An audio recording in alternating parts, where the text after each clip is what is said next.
This is Off Track. Hello and welcome to Off Track. Welcome back to the world of power, Alex. Dude, thank you.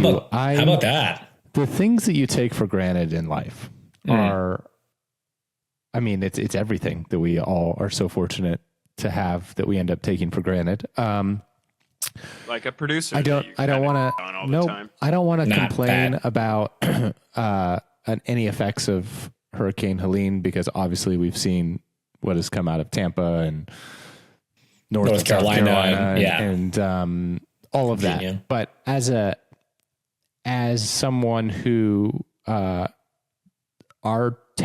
city of Indianapolis got some of the remnants of the hurricane, and being still in the greater Indianapolis area, we have a lot of above ground power lines. And with the winds that came through on Friday evening, it knocked the power out at my house until yesterday, which is pretty crazy in this day and age. Tuesday. Pretty crazy in this day and age when there wasn't actually any like damage that was done to the city. Right. Like it was just some heavy winds and some rain. It wasn't like the actual hurricane hit us. Right. And there was 100,000 people without power. And I was one of those 100,000 people. And so anyways, that was all kind of fine and like not that big of a deal. But then when you get to the point where, you're throwing out your whole fridge, and I was running my Chevy Tahoe in the driveway for days on end. And charge your phone? No, I had like multiple things plugged into it. So I ended up having the garage fridge plugged into it. I ended up having Kelly's whole office plugged into it. I borrowed a friend's Starlink, and that thing was just idling out in the driveway for days. All day. And night. And that was great. Good advertisement for Chevy if they want to give us some money. Yeah. I was a little concerned. It powered your house. Well, it didn't. I was a little concerned for like, not the vehicle itself, but like how much load can go into these two little plastic outlets that are in a car that are meant to be charging a cell phone.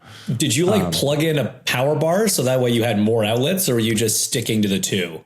Oh, there was like you had two power bars, 11 outlets off of the two. And the thing just like you didn't burn the car down. No. To that point, I feel like my fear would be leaving it running at night, that like something did short circuit and just like burn the house down from the garage. Or someone just comes and takes it. Less worried about that. Well, I locked it. No, my point, my thought at that point, James, was like, I'm so sick of not having power. If the thing goes up in flames and I got to get a new house, maybe that one will have power.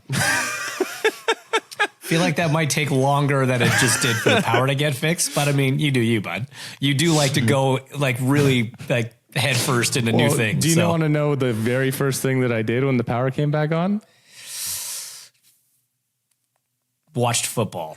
No, booked an appointment to have someone get a generator in this house immediately. Nice. Yeah. Great point. Yeah. Good call. Good call. So anyways, that was a little bit of an adventure. So like you were lucky that it was the time of year where it's kind of just, like it's cool at night to sleep and it's warm enough during the day. Nope. No? It was not cool at night to sleep. Ended up going down. Not by your standards. Yeah, Alex's standards for sleeping. You sleep at 55 degrees. 61. I ended up going down in the basement to sleep because it's cold down there. But yes, it could have been much worse. It could have been the dead of summer and 95 degrees outside. So all in all, it wasn't that big of an inconvenience. It got me out of doing an off-track episode, which is cool. Yeah, you didn't miss anything important on the Tuesday one. That's good. I mean, it was your boss, so there's some maybe some tell him tidbits in there for you to, we asked him to give you some advice on how to perform well and fit into an ECR. Interesting. So you might actually have to listen to your first episode of Off Track.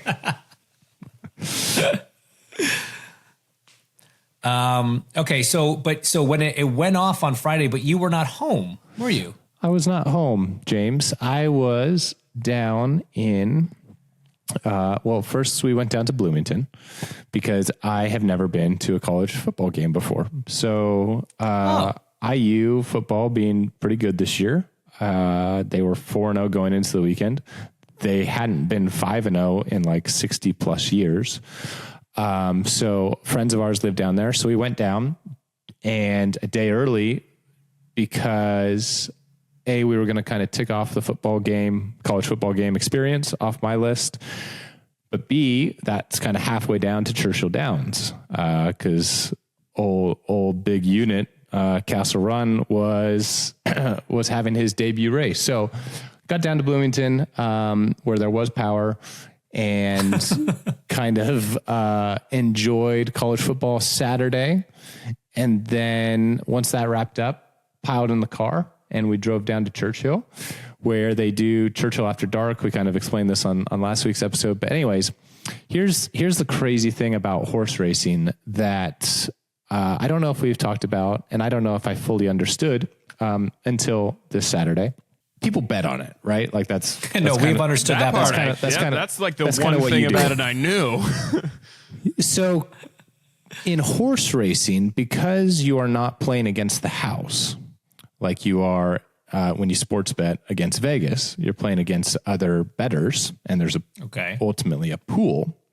The odds are ever changing. And so when you place a bet, let's say my horse, when I placed a bet, was at 12-1. Yeah, mine too. I bet on Castle Run. Well, no, that's not what it would have gone off saying at. When I bet it was 12-1. By the time it was 8-5 by the start of the race, right? Right, because the money that comes in, thanks to I think a lot of our listeners / friends of mine / whatever, the more money that comes in on the horse, you're moving the line to make it a favorite. So it's actually against your financial. Yeah, maybe tweet about it. More after people to bet on it. Yeah, which is, I mean, it makes sense because again, they have to be able to pay out what you're betting based on the available money in the pool. It's not like Churchill Downs will write the check at a 12-1. Odds. But that's where how do you set the initial odds? Based on like you would set sporting odds, it's practice, pedigree, trainer. So there's just, but they're assuming a certain amount of money is going to be coming in. No. They set it as almost guidelines, right? This is the long shot horse. This is our pick to be the favorite. Right. Cause it'll never actually be whatever it starts at. It doesn't matter what they say. It doesn't matter what they say. Yeah. Okay. Right. Okay. So anyways, it was funny. I didn't know that because we were there, and it was myself, it was Brian Simpson, it was our friend Drew, all who like to bet on sports and horses. And so as we were placing our wagers, we were watching the line change against ourselves. And it was like, I wonder how much of an impact we're having on this, because ultimately this is a small race. It's not like a nationally watched event where there's hundreds of thousands of dollars coming in. It's just people in the audience plus the people that are watching to support me. Yeah, right. So anyways, I bet on Castle Run because of you. My brother bet on Castle Run because of you. My best friend Jackson bet on Castle Run because of you. Yeah. I saw people tweeting about betting on Castle Run because of you. Yeah, the George family bet on Castle Run. Yeah. You moved it. Yeah, for sure. So anyways, so that was kind of an interesting thing. But we got down into we got to the track. We watched a couple races. Said hi to the trainer. Said hi to the horse. He was in like a good state, man. Like he seemed very calm considering this was the first time he had done any of it and was kind of being pranced around all the people and everything. But the big kind of question mark was the conditions. So mud was not anything that he's practiced on. Mud is not he's not a mud horse just because of lack of experience. He's new to all this. So for him to go out, a couple of the horses scratched because the conditions were so bad. So they voluntarily the trainers pulled the horse because they didn't want him to compete and A, suck or B, get hurt or whatever. So he ended up starting on the rail. So on the inside, which is quite bad because horses that were lined up inside of him scratched. And so for a first time horse to be on the rail in the mud, he got out clean, went to the lead and finished third. And the jockey was really kind of impressed with him. And the pace was good and he didn't seem tired and was kind of just a little bit not super aware of what was going on with the conditions. So he'll run again in November. Everyone was super happy. And hopefully, because he didn't win, a bunch of money won't come in on him for the second race and we'll get better odds. Okay, so tweet after the fact. Tweet after. Right. So Yes, let us I understand that now. let me make sure I understand this because my one horse betting experience was with you when we went to the Derby. And did you bet on him to win or to place? I bet on him to win, place, and show. So it's three separate bets. And what do those all mean? We know what win means. What does place mean? First or second, show, first, second, third. Okay, so he showed. He showed. Yep. So you win something. Oh boy, So got a podium. A show. Way to a go. show Yeah. bet. You basically get your money. Whatever you bet, you win that. Okay. And then it goes up incrementally. Well, not incrementally, exponentially from there. So Right. So on your show bet, you broke even, and then you lost on your. No, I made money on it. So let's say you bet $100, you win, you get 200. So 100 plus 100. Okay. Got it. And then if you bet $100 and you play some, you'd probably get 400 or 500. Right. Yeah. Okay. So, does he get like a prize money check for third, or in horse racing is it winner? Yeah. Okay. Yep. So technically, if I understand correctly, and pardon me if I'm talking too much about the details of your program here, but you get a percentage of his winnings. Yes, of his lifetime. So that I'll see that check and way down the road. This is not like it's like a rollover tally, and when he retires, you just get a check? I believe so, yes. Oh, interesting. Okay. Do you have any idea how much he gets for third place in this particular race? That race, I think for third, he got something like $20,000 or $18,000 or something like that. That's amazing. That's pretty good. Yeah. So I guess what I'm trying to get at is rough math based on what you bet across all the bets and what you think you earned back based on your percentage of his winnings. Are you net up or down on Castle Run as a horse so far? This is me, James. I'm down. Right. So that's kind of what I was getting at. This horse that cost you no money is already costing you money. Yeah, but whatever.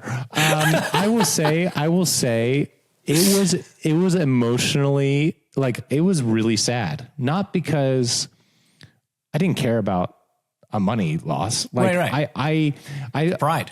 It's pride in the fact that, like, you feel emotionally attached to this animal. And it's not, I'm not going to compare it to watching your children play sports or anything like that. But like, you on the sidelines having no control over what's going to happen, and you having such a desire to see something do well, and then it like looks really good for 30 seconds, and then the last 20 seconds it's not as good. It's like, oh my God, that's such a gut punch. Like, it was sad. I was bummed. It is the exact same kind of thing, I imagine, as when fans get to meet their favorite driver or hang out with them for a minute or whatever, and you have this connection to, not just driver, any athlete, right? Like, I feel like anytime somebody meets an athlete from a sport, their vested interest in that sport just goes up exponentially. And they do get emotional about it, and they do scream at the TV screen, and they do feel defeated when their athlete doesn't win, and they feel joyous when they do. Yeah.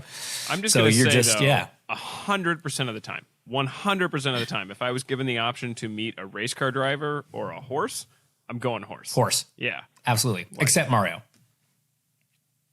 What if it was Mario or Seabiscuit? Seabiscuit. I would take the goat, not the horse.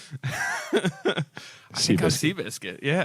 Like, Mario's awesome. Well, don't get me wrong. He's great. But like, the problem is you've already hung out with Mario a bunch, so it's easy for you to say that. That's true. If you'd never met him, you would choose the goat over the horse.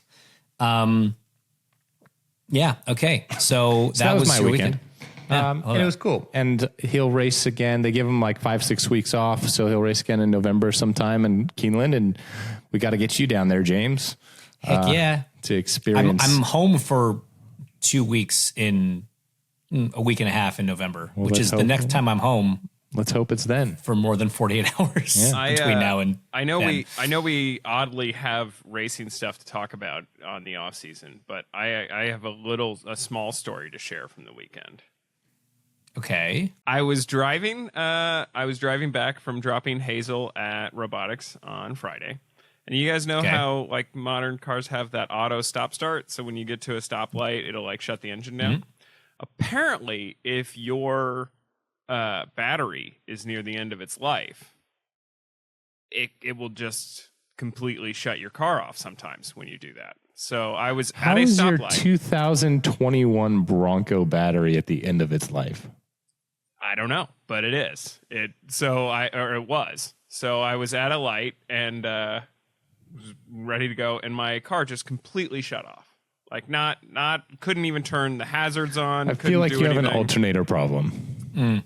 It's all good now. I've taken it in, and apparently there was a recall notice that I missed on something. So did it just start back up when you turned the key or pushed the button or whatever? It sure didn't. It was so you just stopped at the light and you were stuck and your car was dead. Couldn't have my hazards on. Couldn't roll the window down to wave people over. So I'm on a 4-lane road with the door open, waving people through. After about 2 minutes, I'm trying to call AAA. Somebody with a tow truck was just behind me like, yeah, do you want to ride to that gas station? I was like, yes, please.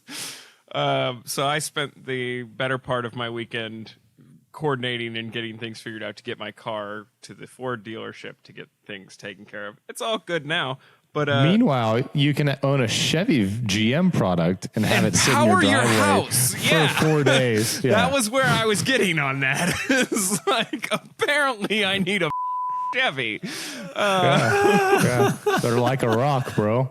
But so I took the car to the Ford dealership because like I jumped it because I have one of those emergency jumpers in my car. I jumped it and it was running, but then the dash just kept fully turning off and back on while I was driving. So I was like, this probably isn't great. This is definitely more than just a slight battery issue. Yeah. I went to the Ford dealership. They're like, yeah, you have like 4 recalls on this. I was like, I didn't know. I haven't gotten any notices. And they're like, oh, it's in the app. I was like, I don't have the app.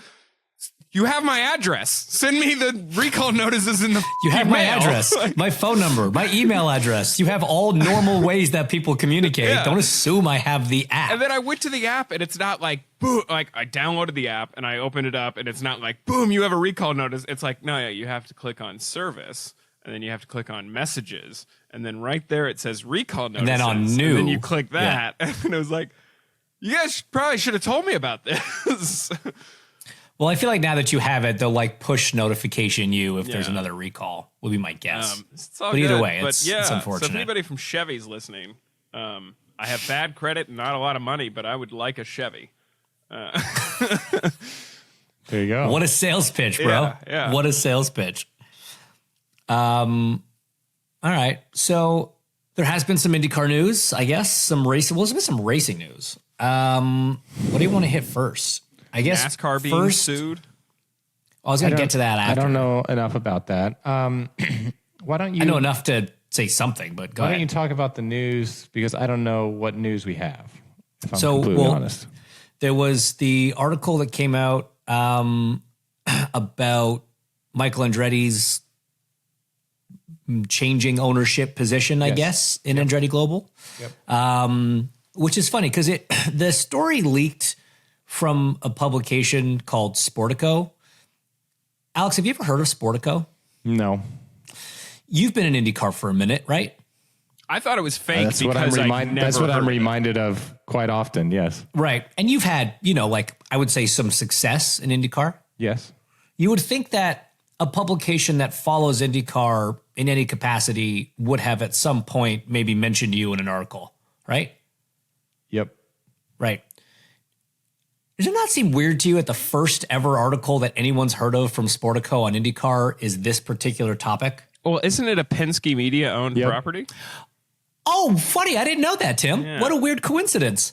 Isn't that weird? What are you implying? Nothing. I'm just saying sometimes though coincidences in this world are outrageous. It's so cool.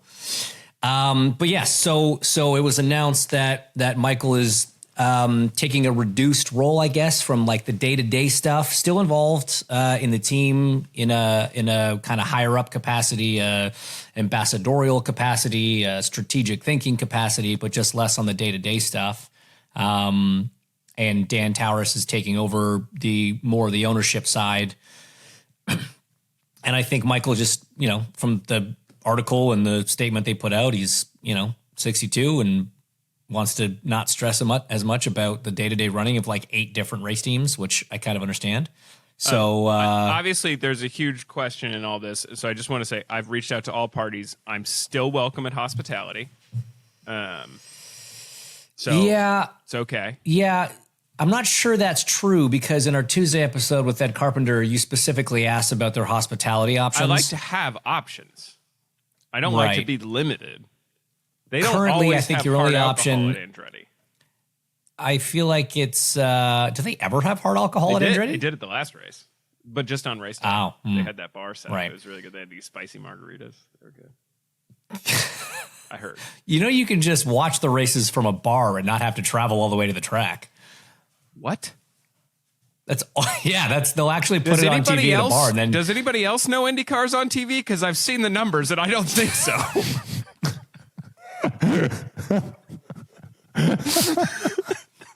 Tim, that's hurtful. That's hurtful. Oh man. Wow. Yeah. Thanks, Tim. That's neat. So anyway, I expect to not see you at any races next year because now you can just drink from Barney's and save yourself flights and hotels But the amount that I drink at Barney's, it's probably going to be a wash. True. That's a good point. That's a good point. It turns out that ECR is like putting together a hospitality program for next year just on the basis that they know Tim's going to be there anyway, and they need to keep him distracted and fed and watered. That's unfortunate. Yeah. It's basically it's either like that I'm the gremlins of the IndyCar paddock. It's that or your bus, Alex. Which would you rather? Oh yeah, hospitality sounds nice. Yeah.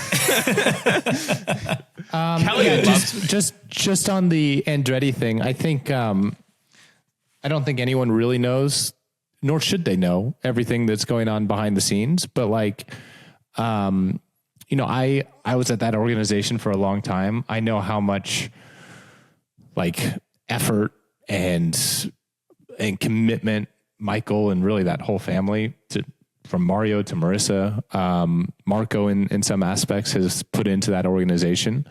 So they're pretty smart people. So I don't think I'm sure there's a greater picture / plan in place, and they just don't want the world to know about it. Just like we don't have to tell you everything, you guys. Well, and that's just it, right? Like this only came to light. This wasn't something the team announced to the world. Exactly. Right. This was something that got leaked. But the other side of it too is, and we kind of touched on this with Ed a little bit, it does seem coincidental that this sort of happens immediately after the charter program kind of gets agreed to and whatever. So maybe there's something in that side of things. Ed obviously brought on a partner as soon as the charter thing was finalized. So again, this could be another example of this charter program having some really positive benefits for the teams and the team owners. Like you say, there's probably more to it, but whatever they want us to know is what we know, and that's what it is. From everything I've heard, it's going to be business as usual. It's not like there's some big upheaval coming at the team. It is just a change of some paperwork and maybe some daily duties. But the team ended the season really strong. And they plan to just keep building from that and carry that momentum into 2025. Can we also touch on what then like the fallout from that on social media was with like there were Jenna Fryer, Tony Donahue, Nathan Brown chimed in, some arguments over like reporting and rumors versus, a fact-checked article or just leave it where it stands with how that conversation No, so here's what was a little bit annoying to me as an observer of that. So Nathan Brown, obviously we know what his credentials are, does a huge amount for the series, is someone that myself included, and I know a lot of the teams trust with embargoed press releases and information ahead of time. So, what that means is X change is coming. It's going to be announced Tuesday at noon. We're giving this to you at Friday evening so that you can make sure that on your channels, you're kind of the first to break it and all that sort of thing. Jenna Fryer is the Associated Press, which pretty big deal. Heard of them. One of the biggest news agencies on earth. Correct. Yeah. And they've been in the paddock and around IndyCar and been working kind of side by side with all of us for a really long time. There are, with today's media and day and age of social networks and podcasts, a bunch of losers that have podcasts, i.e. us, there's a lot of different ways that are not the traditional, websites and newspapers and whatever to get information out there. And that's great. That's kind of the flow of information that we as individuals have come to expect in 2024. But what was a little bit upsetting was there was a person who has a podcast and is at a lot of races and does do a lot of good work for IndyCar and everything, but isn't a part of that kind of news agency network, if you will.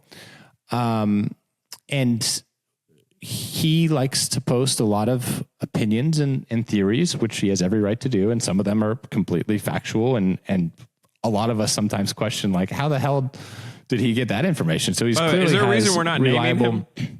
Sorry, Tony Donahue. I thought you already did. Yeah. Okay. Just want to make sure.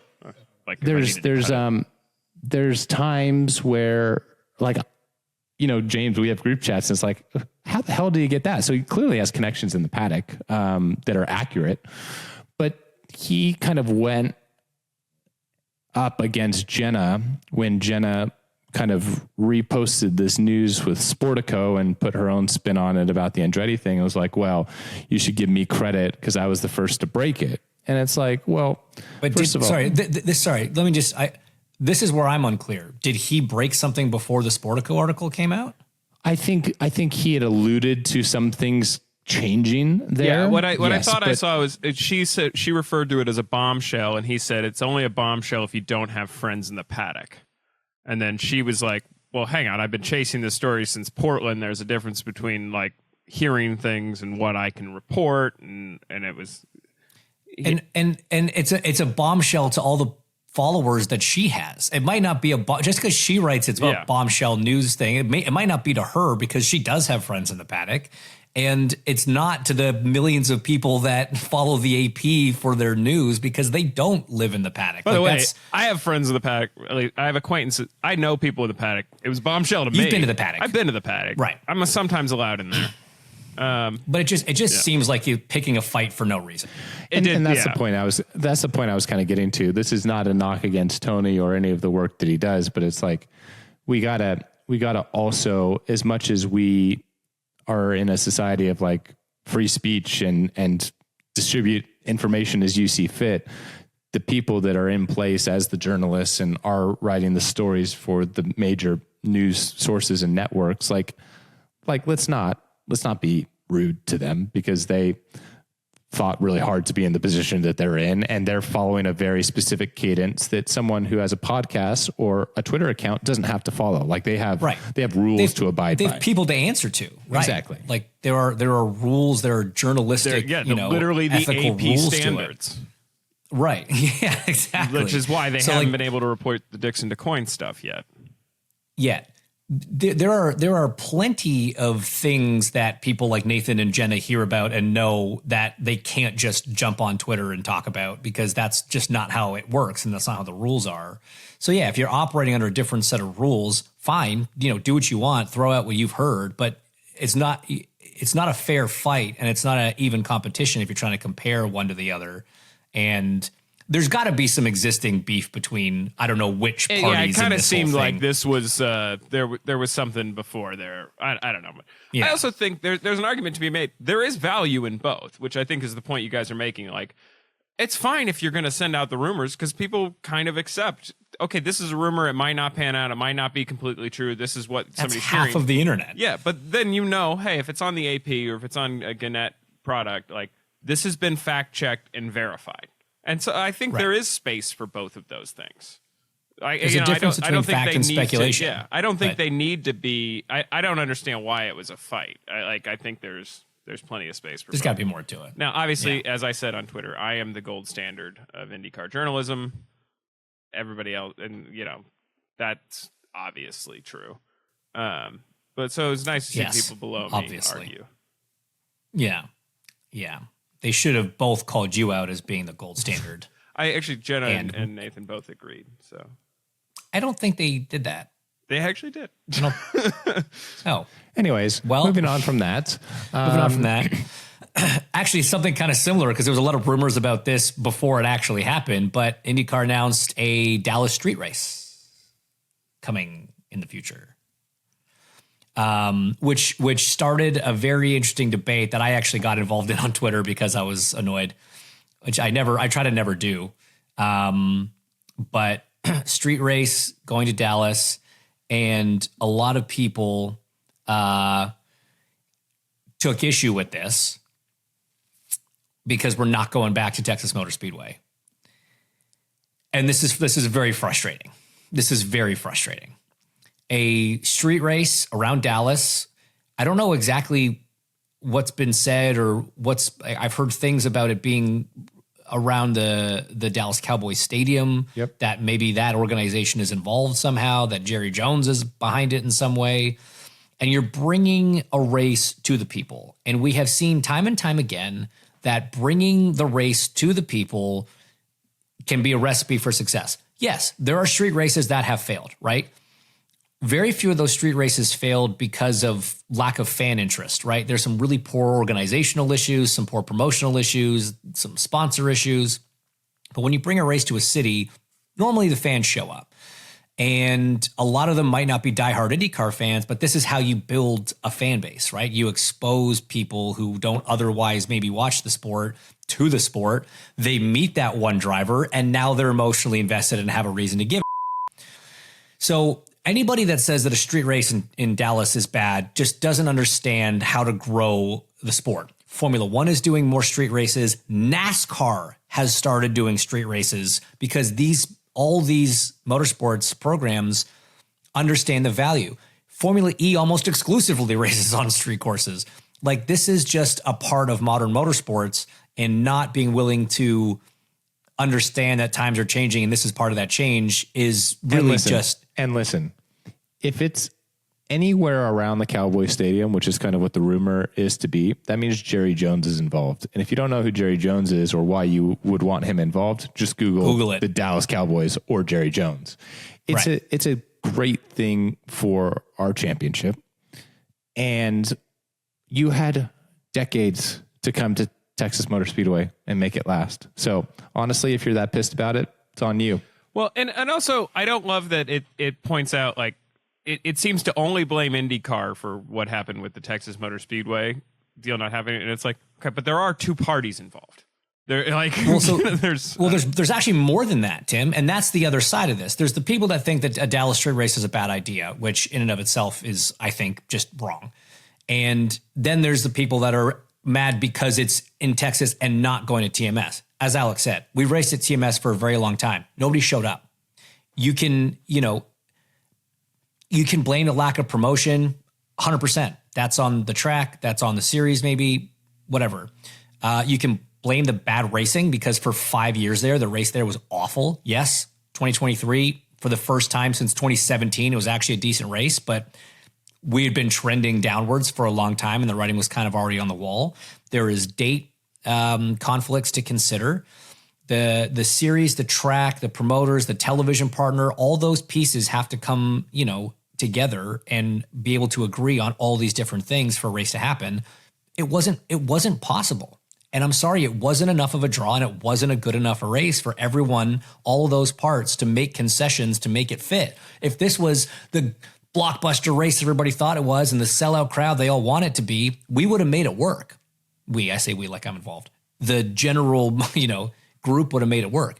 It wasn't. So you can't complain about losing that race when there's just so many different elements that go into it. I'm sorry, you can complain about it. You can be sad that it's gone.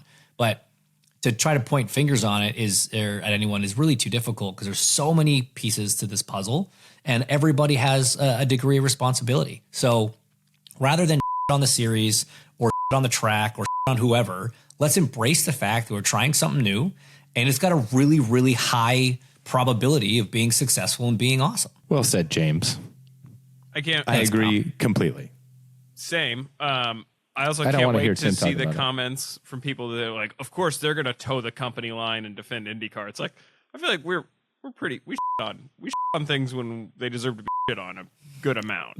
I like to think we call it how we see it, pretty well. Look, I'll be the first to say, yes, they did not promote the Texas race well enough. And I don't know who that falls on more, whether it's the track, whether it's the series, but whatever. The combined effort was poor and it did not work. Nobody showed up. Guys, we have plenty of fans show up to bad races. Sometimes good tracks have bad races, but we still have fans in the stands if it's promoted well and it's a good event and it's got some good history. We had 5 years of bad races and 10 years of nobody in the stands at that track. So I'm sorry, it's just at some point you've got to recognize the loss and, cut the dead weight and move on. And that's what IndyCar's done, and I applaud them for it. I don't know if Dallas is going to be successful. Nobody does, but it's worth a shot. It's absolutely worth a shot. My first thought when I saw the announcement was, oh, I'm going to that. That sounds awesome. Dude, awesome. Major city. Yes, separate of even the quality of a racing, street races are so much fun. The energy is just much awesome. fun. And everyone's like, oh, sometimes, the street races are just crash fests. I'm like, that's just, you're going off Detroit. That's it, right? Like, that's not necessarily true. And plenty of ovals have been crash fests. And plenty of street races have had banger races. Yeah. So you can't just stereotype an entire type of racetrack because of one bad experience. I think there's a contingent of IndyCar fans, and I don't mean this like the criticism that it's going to sound like at the start. There's a contingent of IndyCar fans who are going to be upset about anything new, anything in the news that feels different. They're going to be upset, and it's really easy to criticize that fan base of just being, or that part of the fan base as just being overly negative. I think it's just this attachment to what IndyCar used to be and this passion and this love for what the sport used to be that's hard to let go. So I don't like criticize them for having that type of response. But like on the other side, you do need to embrace new things and get excited about stuff. Like it's just, you can't just be this cynical about it all the time. One of the comments I saw a couple times online was, well, we only have one high-speed oval. Yeah, 100%. Completely agree. I would love to see another super speedway. Guess what? It ain't Texas. So like, be mad that we're not going to Kentucky or that we don't race at Kansas, that we don't race in Atlanta, like pick one, Chicago, whatever. But we don't. And Texas isn't the answer because we tried it and it didn't work. So don't be mad that we're adding a street course. Be mad that there's not a better 1.5-mile racetrack out there for us or a 2-mile racetrack out there for us. Well, it's just, you're focused like on the wrong thing. It's setting it up as a false choice. It's this idea that IndyCar decided, oh, you know what, we're not going to go back to Texas. We're going to do this street race instead. It was, no, we're not going back to Texas. Separate of that entirely, full this stop. came full up. Stop. Yeah. Like period. New paragraph. Hey, we're going to Dallas in a street race. Yeah, exactly. All right, well, Alex, you have your test coming up. James, I'm assuming no news on your end. No news. My news is I'm going to my brother's wedding this weekend up in Canada. I can't make it. I know everybody's pretty upset about it. Yes. Well, they're just upset that you RSVP'd yes and then reneged on it. Well, so that's the bigger thing. Life happened. No, that's fine. No, it's fine. Good luck ever speaking to them again. We mentioned the NASCAR thing. It's kind of interesting. So they're kind of renegotiating the charters in NASCAR. And again, I don't know the details like Alex was saying, but from what I read, they were disagreeing on basically how to share the revenue between the series and the teams. And NASCAR, apparently, after a long time of failed negotiations, basically sent an ultimatum to the teams where 5 p.m. one night, they were sent an email saying you have 1 hour to review this 112-page document and sign it and return it, or else NASCAR is revoking your charter and just like taking them back. These things are worth tens of millions of dollars. And I gather they managed to talk NASCAR into pushing it back to midnight. So cool, they got 7 hours to review a 112-page document.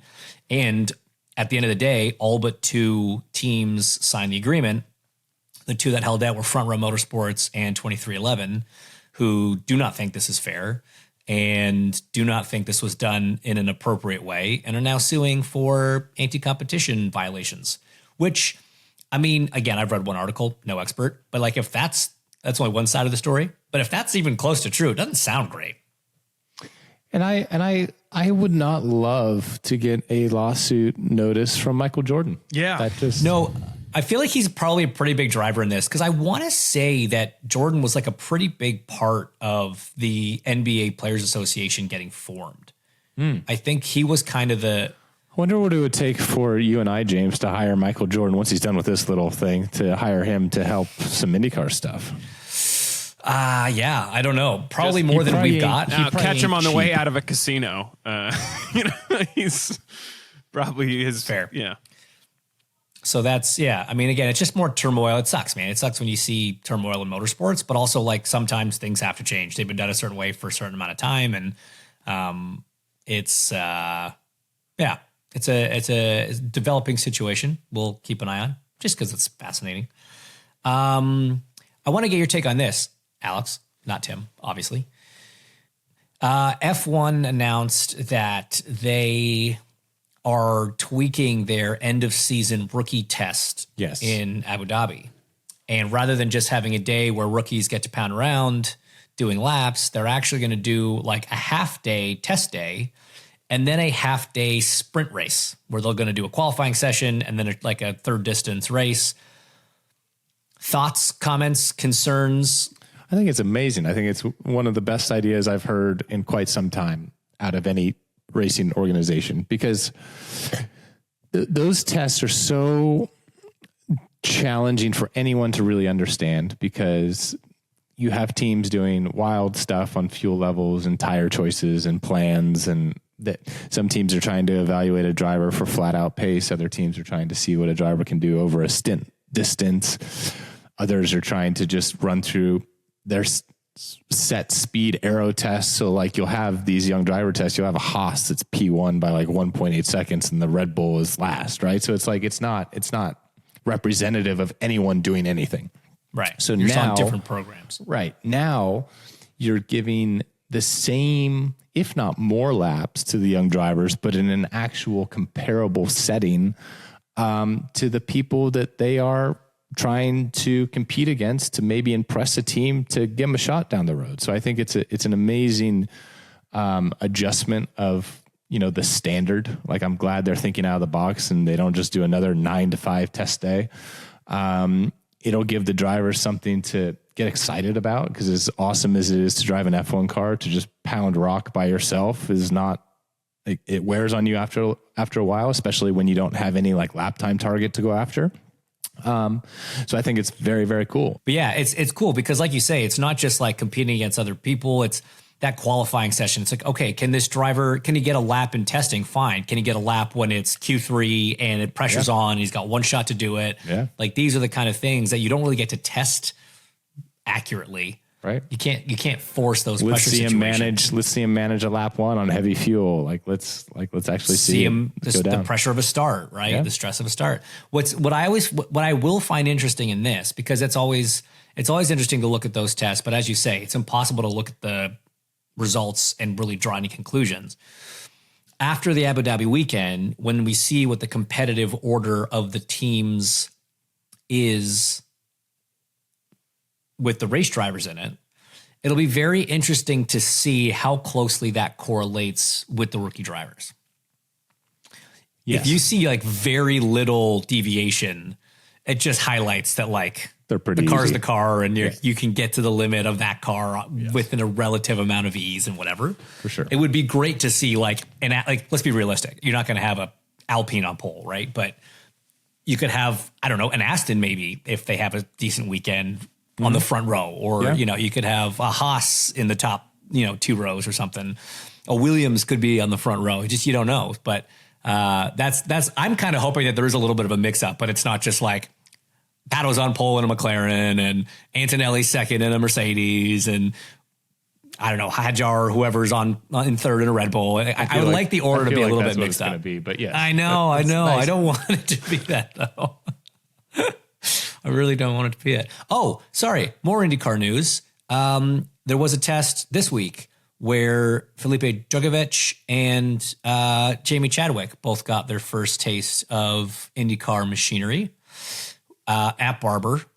Jamie, obviously, for Andretti, and Felipe drove with Ganassi. Yes. And we all got the very standard racer articles, how they were the next best thing and they blew everyone away. And it was so impressive to be there and all this sort of thing. So that was pretty much par for the course. And I think it's just, there's not a lot of seats left, right? So and neither of those teams have any seats. So I guess these were kind of more just, exploratory tests and not necessarily auditions or job interviews in any way. I don't know. But as we've seen, things can change. Seat situations evolve in the sport at every level. So, but yeah, happy for both of them to get their first crack at it. All right.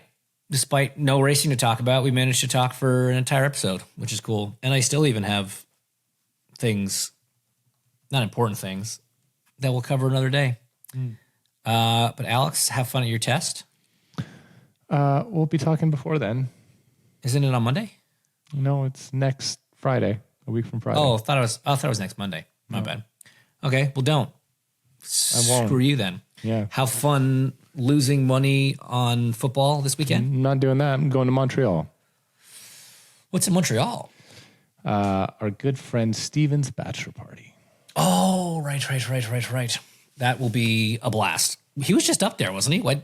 He was just up there. We planned that horribly wrong. I mean, more so for him, but yes. Yeah. You're not going twice, so it's fine. Well, enjoy that. Tim, have fun, I don't know, going on dates or whatever it is you do with your spare time these days. I have no idea if you do or not. I get to bed early. I get to bed early. Just a thing that people do.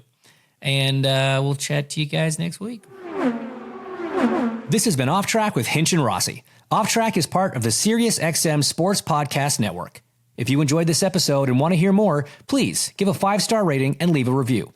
Subscribe today wherever you stream your podcasts. We are at Ask Off Track on Twitter and Instagram. And if you want to follow us on Twitter, we're at Hinchtown and at Alexander Rossi.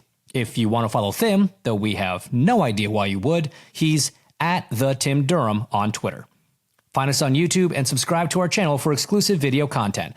Off Track is produced by Tim Durham, and by that we mean Tim.